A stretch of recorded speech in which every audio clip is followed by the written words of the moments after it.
Acid attack. Acid attack. Husband நான் ஸ்டைலா சிவன மாதிரி தெரியும். பட் எனக்கு முடி கிடையாது. போன் பெரிய ஆபரேஷன் பண்ணிருக்கு. என்னோட காது கிடையாது. இது பூரா தையல். நீங்க பாத்தீங்கன்னா என்ன தையல். குழந்தையிலே வளர்க்கும் போதே ஆண் பெண் சமத்துவமா வளர்க்கணும். ஒரு ஆண் குழந்தைய மட்டும் தனியா பார்த்துட்டு பெண் குழந்தை நீ இதை செய்யும் இந்த மாதிரி வைக்கவே கூடாது. தயவுசெய்து அங்கதான் பிரச்சனையே வருது.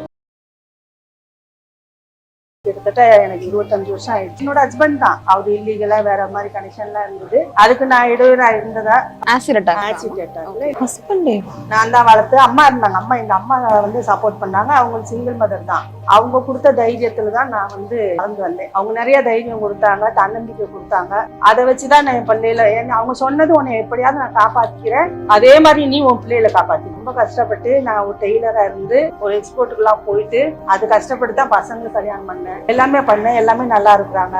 இன்னும் நான் அந்த தையல் தொழில், துணி வியாபாரம் அந்த மாதிரி தான் பண்ணிக்கிட்டு இருப்பேன். என்ன இந்த சமூகத்துக்கு சொல்லணும் அப்படின்னா, இப்ப அவேர்னஸ் நிறைய கிடைச்சிருக்கு. ஒரு வாய்ப்பு கிடைச்சிருக்கு. படிச்ச பிள்ளைகளுக்கு இது தெரியுது. படிக்காத ரொம்ப வெளியில அவுட்டர்ல இருக்கிறவங்களுக்கு எல்லாம், கிராமத்துல இருக்கிறவங்களுக்கு எல்லாம் இன்னுமே அந்த பிடிவாதம், உங்களை போல ஆட்கள் இந்த மீடியா வந்து அங்கதான் கொண்டு போகணும். ஏன்னா நீங்க தான் ஈஸியா போக முடியும். இப்போ நீங்க எங்களோட நாங்க பாதிக்கப்பட்டவங்க அப்படிங்கறதோட இதுக்கு நீங்க அவேர்னஸ் கொடுத்தீங்கன்னா நல்லா போய் சேரும். நான் கிட்டத்தட்ட 10-15 ஆப்ரேஷன் பண்ணுவேன். எல்லாமே பெரிய ஆப்ரேஷன். நீங்க நான் ஸ்டைலா சிவன மாதிரி தெரியும். பட் எனக்கு முடி கிடையாது. போன் பெரிய ஆப்ரேஷன் பண்ணிருக்கு. என்னோட காது கிடையாது. இது பூரா தையல். நீங்க பாத்தீங்கன்னா என்ன தையல் ஃபுல்லாமே. இந்த நெக் இந்த ஜாயிண்ட் இங்க இருந்தது. இது ஃபுல்லா கட் பண்ணி தான் எனக்கு ஒரு கல்வி பண்ணிட்டாங்க.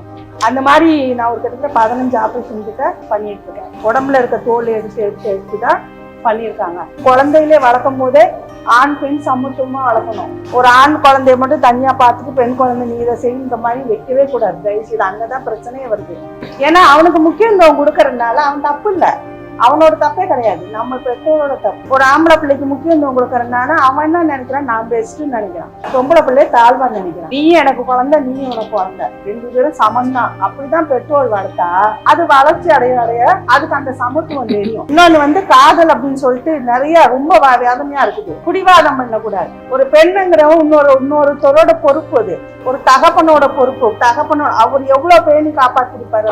நீ ஈஸியா கவர்ந்து போறதுக்காண்டி நீ எதோ நாள் ரோட்ல பண்ணிடுவேன், ட்ரெயின்ல இருந்து தள்ளி விட்டுவேன். இதெல்லாம் நடக்கும்போது ரொம்ப வேதனையா இருக்கு. ஏன்னா நான் பாதிக்கப்பட்டதுனால எனக்கு அந்த பாதிப்பு தெரியும். கஷ்டமா இருக்கு. நான் எங்க போய் சொல்லுவேன். போதை பொருளுக்கு அடிமை அந்த மாதிரி எல்லாம் இதனால அப்படி ஆயிடுச்சு. இந்த மாசத்துல ஒரு குழந்தைய இந்த மாதிரி பண்ணது இதெல்லாம் நம்ம பத்திரிக்கையில பார்க்கும்போது வகுதேறியுது. ஒரு தாயா இருக்கும்.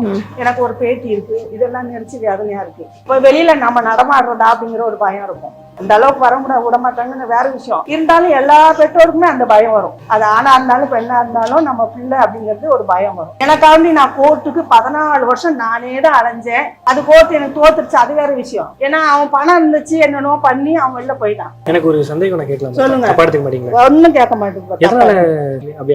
இல்லீகலா கனெக்ஷன்.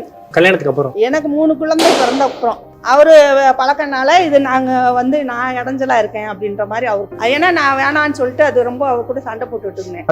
கல்யாணம் பண்ணியிருக்கும் போது நான் 3 பிள்ளைய வச்சிருக்கும் போது நீ நபரோட இன்னொரு மனைவியை நீ போகும்போது அது எனக்கு எவ்வளவு இதா இருக்கும். அதெல்லாம் நான் பிரச்சனை பண்றேன், சண்டை போடுறேன். அப்ப நான் இடையூறா இருக்கேன். அவ்வளவுதான். அதுதான் அரேஞ்ச்ட் மேரேஜ் தாமா. ஆமா ஆமா. எனக்கு என்னன்னா இப்ப இந்த மாதிரி ஒரு விஷயம் எல்லாம் நமக்கு வீட்டுல இருக்கவங்க தான் சப்போர்ட் பண்ணேன். எல்லாருமே எனக்கு அவங்க அண்ணன் தம்பி உள்பட எல்லாருமே எனக்கு சப்போர்ட்டிவா இருந்தாங்க. அவரோட சைக்காலஜி அவர் நினைச்சது அதுதான். எல்லாருமே அவளுக்கு சப்போர்ட்டா இருக்காங்களே. என்னோட தப்புக்கு யாரும் ஒத்து போக மாட்டாங்க. ஏன்னா அவங்க அண்ணனுக்கு ஒரு 3 கல்யாணம், 2 அண்ணனுக்கும் 3 கல்யாணம். அது அவங்க சூழ்நிலை அந்த மாதிரி ஆச்சு. நான் தப்பு பண்ணும்போது அவங்க ஏன் எனக்கு சப்போர்ட் பண்ணலன்ற அந்த கோபமும். அதனால அவங்க எல்லாம் எனக்கு சப்போர்ட் பண்ணாங்க. குடும்பம் எல்லாமே பண்ணாங்க. அதனாலதான் எங்க அம்மா வந்து என்னை வச்சு பாத்துக்கிட்டாங்க.